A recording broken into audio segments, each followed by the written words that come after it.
Assalaamu calaykum dhammaantiin asxaabta waan idin salaamayaa intiina daawanaysa iyo inta daawan doontaba. Muuqaalkan waxaynu kaga hadli doonaa 5 xirfadood oo aad u baahan tahay inaad barato 2022 iyo wixii ka dambeeya. 5tan xirfadood oo ah 5 xirfadood oo aad u muhiim ah oo haddii aad barato aad noloshaada aad wax badan uga bedeli kara haddii ay noqoto dhinaca shaqada iyo dhinaca waxbarashada iyo dhinac walba. Xirfadahan aynu ka hadli doono dhammaantood waxaad ka heli kartaa iyagoo free ah inaad YouTube-ka ka daawato ama aad ka dhigato course YouTube-ka oo free ah oo lacag la'aan ah. Waan hubaa haddii aad xirfadahan barato inay noloshaada wax weyn oo muhiim ah ay ka bedeli doonaan. Xirfadda koowaad waa basic computer skills, waa xirfadda asaasiga ah ee computerka oo lagu barto waxyaabaha asaasiga ah ee computerka uga baahan tahay. Computerku sidiisaba wuxuu kuu fududeynayaa shaqooyinkaaga maalinlaha ah, hadday tahay inaad wax ku qorto, hadday tahay inaad wax ka daabacato, hadday tahay inaad wax ka dirto, email ka dirto, haddii ay tahay inaad presentation PowerPoint iyo waxyaabahaas ka isticmaasho. Marka xaalado badan oo nolol maalmeedka ka mid ah ayay beryahan dambe iyo qarnigan aynu joogno computer kuu fududeynayaa oo aan markii hore aan aad loogu baahnayn. Marka xirfadani waa xirfad aad u muhiim ah oo qof waliba uu u baahan yahay, lagama maarmaanna u ah qof kasta. Macallin haddii aad tahay iyo haddii aad arday tahay iyo haddii aad doctor tahay, haddaad engineer tahay, marnaba kama maarmi kartid inaad computer isticmaasho. Marka waxay muhiim kuu tahay inaad computerka, xirfadaha computerka ama sida loo isticmaalo computerka aad barato. Waxa laga yaabaa inaad isweydiinayso xirfadan haddii aan barto shaqo ma ku heli karaa. Intaynan u gudbin shaqo ma ku heli karaa iyo kuma heli karo, waxa muhiim ah inaad ogaato waxan inuu yahay asaaskii computerka oo aad albaab uu ku yahay aad ka geliso xirfado badan oo aad markiiba maaragtay aad la qabsan karto, sida inaad programmer noqoto, inaad waxyaabo badan oo software developer aad noqoto, inaad computerkii albaabkii laga geliyo computerka way. Haddii aanad garanay computerka sida loo isticmaalo, xirfadaha kale ee computerka ee ku dhimanna ma garan kartid. Tusaalaha ugu yar ee aynu soo qaadan karno, faa'iidada ugu yar ee uu ku samayn karo waxa weeye waxba laga yaabaa inaad rabto inaad xafiis u dirto warqad ama aad internetka macluumaad aad ka rabtay aad ka soo daabacato. Markasta waxaad u baahnaanaysaa inaad suuqa tagto oo soo daabacato, internet cafe aad tagto oo aad soo daabacato. Waqti baa kaa baxaya, kharash baa kaa baxaya. Waxa laga yaabaa ta ugu muhiimsan oo ah in xogtaadii dad kale kula arkayaan. Haddii aad printer soo gadato oo aad computerkaaga ku xiriiriso, printeradii hore qasab waxa ahayd inaad computerka ku xiriiriso, laakiin kuwan hadda wirelesska ayaad u raacinaysaa, telefoonkaagaad ku xiriirsanaysaa, laptop haddaad haystaad ku xiriirsanaysaa, telefoonkaagaad ka diri kartaa warqadaad rabto inaad daabacdo ama aad ka iskaan gareyn kartaa. Marka wax badan way kuu faa'iideynaysaa taasi haddii aanad garanayn sida loo printer gareeyo ama warqad loo iskaan gareeyo. Aniga oo kale tusaale ahaan waxaan isticmaalaa printerka halkan idinka muuqda oo aad ka heli karto Amazon. Maaha printer aad u qaaliya, wuxuu isugu jira scan-kii iyo printerkii, color iyo black and white iyo color labadaba uu leeyahay oo aad ku isticmaali kartaa. Waxaad ku xiriirsan kartaa telefoonkaaga oo aad ka daabaci kartaa warqadda ama aad ka iskaan gareyn kartaa computerkaaga, iPad-kaaga, wax kasta oo device-yada kuugu xiran, aaladaha kuugu xiran oo dhan baad ku xiriirsan kartaa. Haddii aad u baahato linkigiisa hoos ayaan kuugu dhaafayaa, halkaasaad ka fiirin doontaa qiimaha. Mararka qaar qiimuhu wuxuu noqonayaa hoos bay usoo dhigayaan oo qiimo dhimis bay sameeyaan, mararka qaarna waxoogaa waa ay sameeyaan. Halkaasaad ka eegi kartaa insha Allah, linkiga hoosta description-ka ayaan kuu dhigaya. Xirfadda labaad waa graphic design. Graphic design waa xirfadda naqshadeynta. Xirfaddan oo ah xirfad aad loogu baahan yahay oo ah qaabka loo naqshadeeyo ama loo sameeyo xayeysiisyada. Maalin walba waxa laga yaabaa inaad aragto xayeysiisyo ama TV-ga ha noqoto ama social media ha noqoto ama gidaarada dariiqyada aad marayso. Waxaad arkaysaa badeecado ama alaabo productyo la xayeysiinayo. Dadka xayeysiintaas iyo qurxintaas iyo waxyaabaha naqshadeeya ayaa la yiraahdaa graphic designers. Shaqadani waa mid ka mid ah shaqooyinka ugu fiican ama ugu mushaharada fiican waqtiyadan aynu joogno. Waa mid ka mid ah sababtana waxay leeyihiin maadaama ay ganacsiyadii iyo businessyadii oo dhan dhammaantood ay u guureen online ama intooda badan u guureen. Corona dhacay, pandemic baa la galay, dadkii badanaa waxay door bideen inay intay waqti ku bixin lahaayeen ama kharash ku bixin lahaayeen inay safraan, in ay gurigooda alaabihii ku helaan. Marka waxaa dhacay dukaano badan ama meherado badan oo ganacsigooda si toos loo iman jiray ayaa hoos u dhacay. Taasina waxay kaliftay inay iyagiina u guuraan dhankaas oo website ay samaystaan, e-commerce ay samaystaan, websitedadaasoo ay ku iibinayaan badeecadahooga iyo alaabahooga. taas awgeed graphic designersku waa dadkan xayeysiisyada u sameynaya, dadka baraya inay website meheradii dariskoo ku samaysteen, xayeysiiska u bixinaya, waxyaabahaas oo dhan. taas ayaa sababi karta ama la odhan karaa waa mid kamid a sababaha keenay in graphic designerska aada loo raadiyo, meel walbana shaqadooda laga heli karo. xirfadda saddexaad waa digital marketing.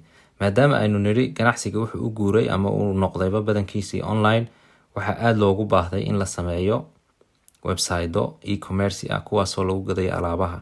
marka digital marketingkuna waa qaabka suuqgeynta, waa dadka bartay qaabka loo suuqgeeyo badeecadaha digitaliga ee hawada ku jira, productyadaas dadka iibgeeya, suuqgeeya, istaraatiijiyadaha sameeya, qaabka ay ganacsiga u horumarinayaan iyo qorshayaasha mustaqbalka, dadka waxaa sameeya ayaa la yidhahdaa digital marketers. marka digital marketingna waa xirfad aada u muhiima oo haddii aad barato aad shaqo aanad marnaba ku waayin, haddii aad wadankii joogto ama Africa aad joogto, haddii aad qurbaha joogtaba, labadaba waxaad ku helaysaa mar walba shaqo. waayo ganacsiyadii waxay u guurayaan online, intooda badanna u guureen. dadkii markaa waxay aada u raadinayaan ganacsiyada lahaa, dadka shaqaaleysiin jiray waxay aada ugu baahan yihiin inay helaan dad digital marketers. marka aada ayay u fiican tahay haddii aad barato digital marketing, waa wax aada u muhiim ah. digital marketing waxaad ka baran kartaa isagoo free, YouTube aad ka baran kartaa, website iyaguna waxaa jira aad lacag yaro raqiisa aad kaga baran karto sida Udemy, Coursera oo aynu hore usoo sheegnay, iyo Skillshare. marka way jiraan website badan oo aad si free kaga baran karto iyo website aad waxoogaa lacaga bixinayso. waxa kale oo ugu muhiimsan oo rabay inaan idiin sheego digital marketing oo aad certificate xitaa ka helayso, shahaado mid kamid a shirkadaha ugu waaweyn technology-ga, waana shirkadda Google. waxay bixisaa course dhammaystiran oo digital marketing ah.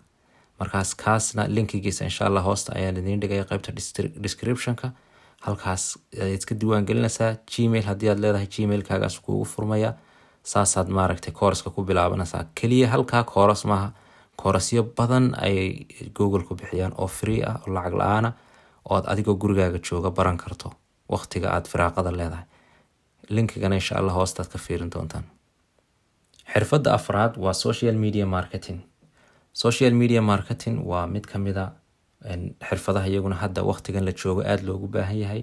waa qaabka loogu suuq geeyo ama loo sameeyo xayeysiisyada social media sida Facebook iyo Instagram iyo wax walo ku saabsan social media. waa qaabka aad ugu iibin lahayd badeecadaha ama productskii ama service.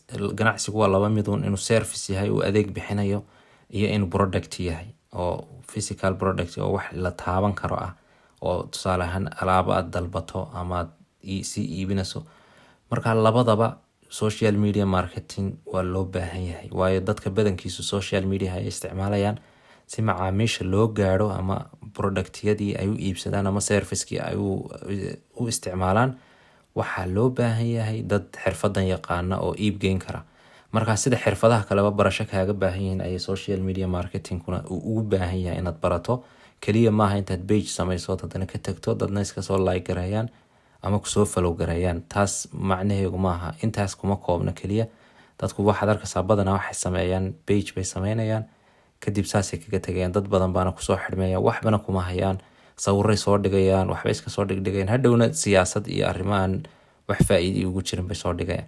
marka page haddii aad samayso oo aad alaabo ku iibinayso ood waxyaabo badan, si fudud baad u gaarsiin kartaa, aad u gaarsiin kartaa productyadaada inaad meel fog u gaarsiiso haddii xayeysiin ku bixiso Facebooka iyo haddii aad maaragtay meelo kale ku xayeysiisaba. marka social media marketingna waa mid kamid a xirfadaha iyaguna muhiimka ah ee waqtiyadan hadda aadka loogu baahan yahay. xirfadda shanaad waa web development iyo web design. web design ama web development oo isku jira.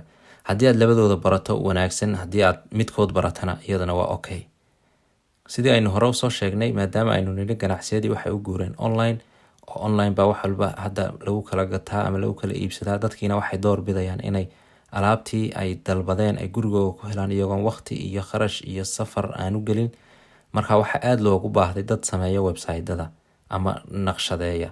dadkaasina waa labayn u kala qaadanaa. waa web design oo qofkii designka iyo naqshada websiteku siduu ekaan lahaa sameynayay, iyo web developer oo ah qofka develop garaynaya ama programkan qoraya websiteku siduu u shaqaynayo, siduu u dhaqaaqayo, siduu meesha markaad click siiso wuxuu sameynayo, meeshuu informationka u dirayo, oo isaguna laba usii kala bixi doona. insha Allah koorsyo noocaasa waxaan ku baran doonaa web developmentiga. waan bilaabay, insha Allah waan sii wadi doonaa. fiidiyoyo hore oo aan soo diyaarinay way jiraan, waad ka fiirin kartaan youtube-ka. marka web design iyo web development waa mid ka mid a shaqooyinka aadka loogu baahan yahay ama loo raadiyo in la helo shaqaale ku shaqeeya oo xirfadaas leh. xirfadahan aan soo sheegnay dhammaantoodba waxaad ka baran kartaa iyagoo lacag la-aan ah youtube-ka. waxaa kalood ka baran kartaa website-dadii aan idiin soo sheegay oo aan dhammaantoodba linkigooga halkan hoose idinku soo gudbin doono. halkaas ayaad kasii raaci doontaan tixraaca.